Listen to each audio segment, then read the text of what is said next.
Pelaku industri properti di Palembang, Sumatera Selatan, mulai bergeser memasarkan produknya dengan inovasi digital. Tren ini kemungkinan berlanjut pada 2021 mendatang. Meski sudah ditandai dengan adanya vaksin COVID-19, prospek industri properti tetap dibayangi pandemi berkepanjangan. Dua kunci yang menentukan perkembangannya, kepastian kelanjutan pembangunan infrastruktur dan kebijakan moneter pemerintah.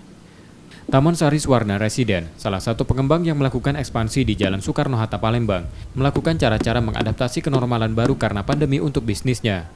Dari sektor desain, Taman Sari Swarna memadukan kearifan lokal Palembang di pintu dan atap rumah dengan bangunan masa kini. Dari 20 hektar lahan yang dimiliki, 2 hektar akan dibangun area hijau, yang juga mengusung kehidupan yang sehat. Meski masih dalam masa pandemi, Taman Sari Swarna optimis mampu tumbuh 2 kali lipat pemasarannya di tahun depan. Mungkin kan kalau dari konsumen sekarang masih menahan ya, artinya mereka masih was-was daripada duit ini untuk investasi, mereka lebih concern ke kesehatan masing-masing seperti itu ya, untuk jaga-jaga seperti itu ya. Sebenarnya tapi kalau untuk kebutuhan rumah saya lihat memang setiap orang kan masih butuh rumah untuk tinggal gitu. Kita coba hadirkan yang benar-benar mereka butuhkan di Palembang ini.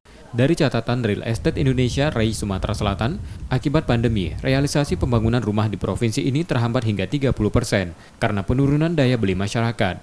Namun pada 2021, pembangunan rumah diprediksi kembali menggeliat karena kebutuhan rumah di Sumsel cukup tinggi. Tim Liputan, Kompas TV, Palembang.